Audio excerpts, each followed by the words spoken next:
Tongue-eating louse. The tongue-eating louse is one of the most horrifying examples of parasitism ever discovered in the ocean. Not because of its size or appearance, but because of what it actually does to its host. This creature begins its life by entering a fish through the gills, slipping inside almost unnoticed as it navigates toward the mouth.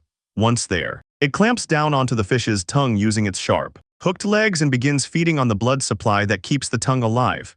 Slowly over time, the constant feeding cuts off circulation, causing the tongue to shrink, weaken, and eventually die off completely. But instead of abandoning the host once the damage is done, the parasite takes things to a far more disturbing level. It anchors itself to the remaining tissue and effectively replaces the missing organ, positioning its own body exactly where the tongue used to be. From that moment on, the fish continues to live, eat, and function almost normally. Except every piece of food it swallows now passes over a living parasite that has become a permanent part of its body. Even more unsettling is the fact that the fish does not reject it. The parasite and host enter a bizarre coexistence, where the fish unknowingly relies on the very creature that destroyed part of its anatomy. Incredibly, this is the only known parasite that can completely function as a replacement organ, turning a simple act of infection into something far more invasive, an internal takeover that blurs the line between host and parasite. Leucochloridium paradoxum. The Leucochloridium paradoxum is a parasite that turns its host into something disturbingly close to a living puppet, manipulating both its body and behavior in order to complete its life cycle. It begins when a snail accidentally consumes the parasite's eggs, usually from bird droppings, allowing the organism to hatch and spread inside the snail's body. Instead of staying hidden, the parasite does something far more unsettling.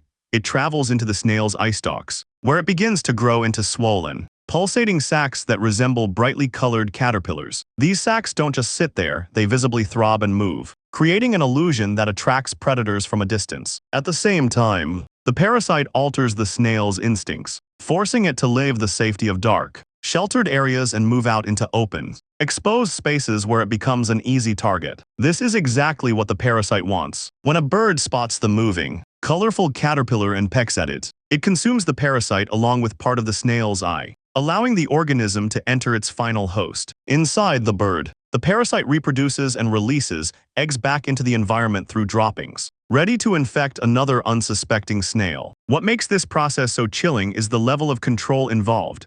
The snail is not just infected, it is actively manipulated into sacrificing itself, turning a simple host into a tool for its own destruction. The Anisakis. The Anisakis is a hidden parasite that turns something as ordinary as eating seafood into a potential nightmare. Because unlike many other marine parasites, this one can accidentally infect humans. Its life cycle begins in the ocean, where its larvae are consumed by small crustaceans, and then passed up the food chain into fish and squid, embedding themselves deep within the flesh of their hosts. From the outside, the fish often looks completely normal, giving no visible sign of what's inside. But when that infected seafood is eaten raw or undercooked, the parasite suddenly finds itself in a completely different host, the human body. Once ingested, the larvae can attempt to burrow into the stomach or intestinal lining, triggering intense pain, nausea, and inflammation within hours. In some cases, the body reacts so strongly that it mimics severe food poisoning or even appendicitis, leading to emergency medical treatment. What makes this parasite especially unsettling is how easily it can go unnoticed.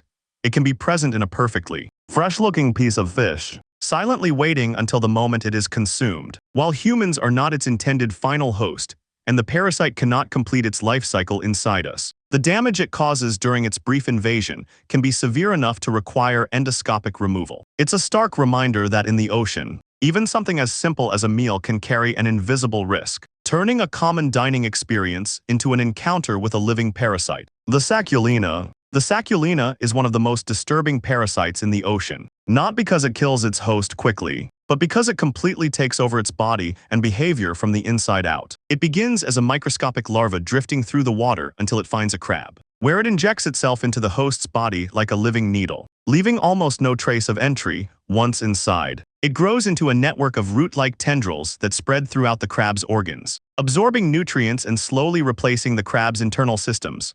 Over time, the parasite effectively becomes the dominant biological force inside the host, shutting down the crab's ability to reproduce and redirecting all of its energy toward sustaining the parasite instead. But the most unsettling part comes next. The parasite manipulates the crab's behavior. forcing it to care for the parasite's external egg sac as if it were its own offspring. Even male crabs, which would never normally display this behavior, are chemically altered to act like females, cleaning, protecting, and nurturing the parasite's developing young. The crab is no longer living for itself. It has become a caretaker, a servant to something it cannot even perceive. By the time the parasite releases its larvae back into the ocean, the host has been completely controlled, its instincts rewritten and its purpose replaced. It's not just parasitism, it's a full biological takeover, where the line between host and parasite disappears entirely. The Gnathiidae. The Gnathiidae are often called the vampires of the ocean, and while they are tiny in size, their impact on marine life can be surprisingly severe. These parasites spend most of their lives hidden in the seafloor, emerging primarily at night to hunt for hosts. When they find a fish, they latch onto its skin using specialized mouthparts and begin feeding on its blood, swelling in size as they gorge themselves. Unlike some parasites that stay permanently attached, Gnathiids feed quickly and then detach, dropping back into the environment to digest their meal before repeating the process again and again. But in areas where their numbers are high, a single fish can be attacked by dozens or even hundreds of these parasites at once, leading to extreme blood loss, stress, and vulnerability to disease. Juvenile fish are especially at risk, sometimes dying from repeated infestations before they ever reach adulthood. What makes them particularly unsettling is how invisible the threat feels. Most of the time, they are nowhere to be seen, yet their presence can silently weaken entire fish populations.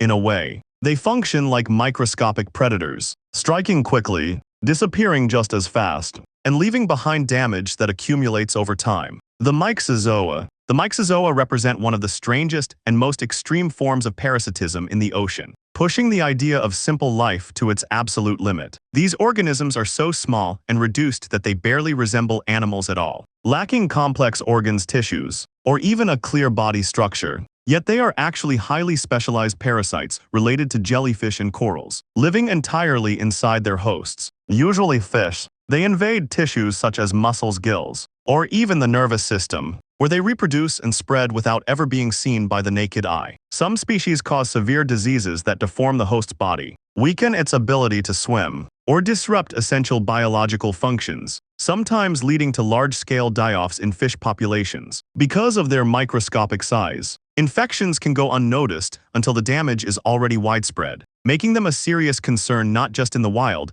but also in aquaculture and fisheries. What makes them especially eerie is the contrast between their simplicity and their impact. Despite being among the smallest and most stripped-down animals on Earth, they have evolved into highly efficient parasites, capable of infiltrating and exploiting complex organisms from within. The Spinochordia. The Spinochordia is a parasite that takes control of its host in one of the most chilling ways imaginable, effectively forcing it to commit suicide in order to complete the parasite's life cycle. It begins when the microscopic larvae are accidentally consumed by insects, such as crickets or grasshoppers, where they slowly grow inside the host's body, feeding and developing while remaining hidden. As the parasite matures, it begins to interfere with the host's nervous system, altering its behavior in subtle but powerful ways.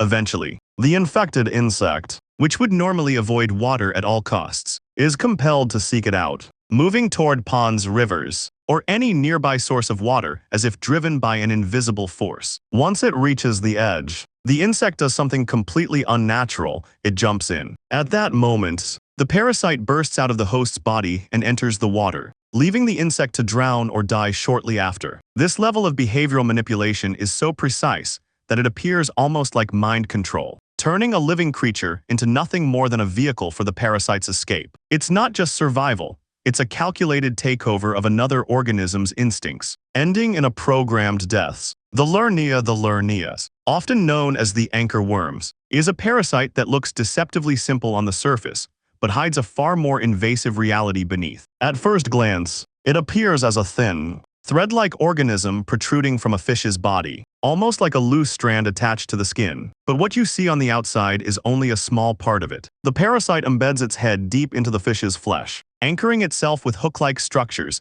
that make it extremely difficult to remove without causing further injury. From this position, it feeds continuously on the host's tissues and bodily fluids, creating open wounds that can easily become infected by bacteria or fungi. As the parasite grows, these wounds can worsen, leading to inflammation, ulcers, and in severe cases death. Fish that are heavily infested often become weak-stressed and more vulnerable to other diseases or predators. What makes this parasite particularly disturbing is how visible yet untouchable it is.